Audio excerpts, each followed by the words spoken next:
السلام علیکم ورحمۃ اللہ وبرکاتہ۔ آرتھوڈاکسی جو ہے نا وہ اسلام کا سب سے بڑا دشمن ہے، کیونکہ قرآن ایز اے بک جو ہے نا وہ آرتھوڈاکسی کے خلاف ہی ہے۔ اگر آپ دیکھو گے تو ہوا کیا ہے، ہوا یہ ہے کہ جب بھی کوئی رسول جو ہے آتا ہے میسج کے ساتھ یا کوئی کتاب کے ساتھ، تو اس میں وہ جو رائٹ ٹریڈیشن ہوتا ہے پولیتھیزم کا، اس کو وہ چیلنج کرتا ہے۔ اور جو کافر ہوتے ہیں، جو رسول کے منکر ہوتے ہیں، وہ یہ بولتے ہیں کہ ہم کیا اپنے باپ داداؤں کے طریقوں کو چھوڑ دیں۔ تو آج جو ایک مسلم آرتھوڈاکسی ڈیولپ ہوئی ہے وہ اسی بات کے اوپر ڈیولپ ہوئی ہے کہ ہم سلف کے منہج پہ ہیں، ہم اپنے باپ دادا کے منہج پہ ہیں، ہم اپنے علماء کے منہج پہ ہیں، ٹھیک ہے۔ حالانکہ اللہ سبحانہ تعالیٰ نے علماء نازل نہیں کیا، اللہ سبحانہ تعالیٰ نے کتاب نازل کی ہے، ٹھیک ہے۔ اور اگر علماء کا سلسلہ جو ہے کوئی اتھارٹی رکھتا ہے اسلام میں، تو اس حساب سے تو ختم نبوت ہونی نہیں چاہیے نا، کیونکہ رسول اللہ نے ختم نبوت کر لیا، اور رسول نے اپنے پیچھے جو خلیفہ بنایا ہے وہ کسی انسان کو نہیں بنایا، وہ ایک کتاب کو بنایا ہے۔ تو جب رسول نے اپنے پیچھے ایک کسی کو خلیفہ، نہ ابو بکر کو بنایا، نہ عمر کو بنایا، نہ عثمان علی کو بنایا، صرف کتاب اللہ کو بنایا ہے،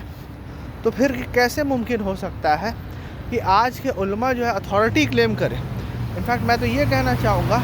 کہ آرتھوڈاکس علماء and orthodox dies for nothing but enablers of narcissist علماء، وہ اللہ کی طرف نہیں، وہ علماء کی طرف بلا رہے ہیں۔ وہ اللہ کی عبادت نہیں،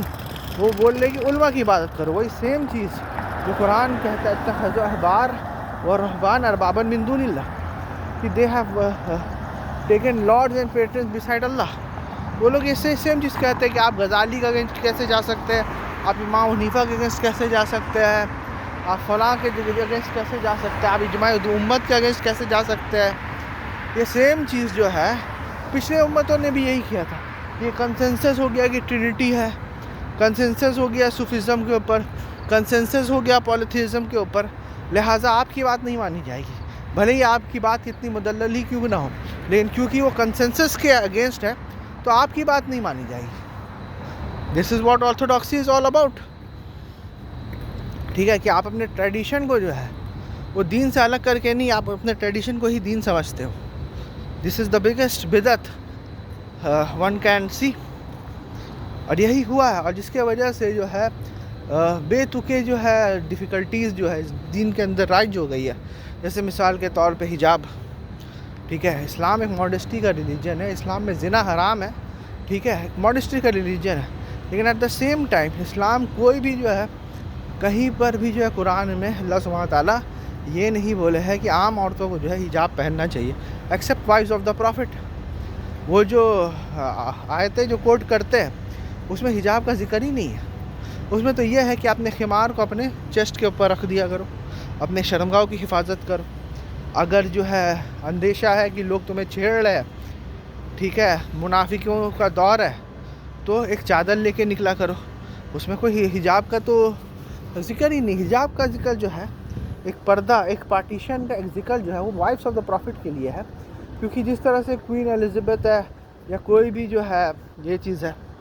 تو وہ لوگ کو جو ہے منافقین، ان کو بھی خطرہ منافقوں سے تھا،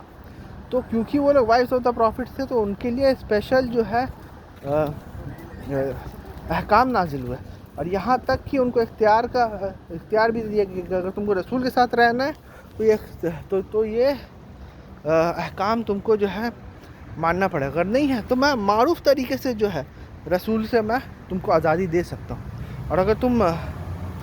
صحیح کام کرو گے تو دگنا ثواب ملے گا، اور غلط کام کرو گے تو دگنا عذاب بھی ملے گا۔ تو یہ تو ان کے لیے اسپیشل احکام تھے، جو کہ کوئی بھی بندہ اگر قرآن پڑھے گا تو اس کو پتہ چل جائے گا۔ پھر کلوتھس ابو دا اینکل، وہ یہ بولتے ہیں کہ ٹکنوں سے اوپر جو ہے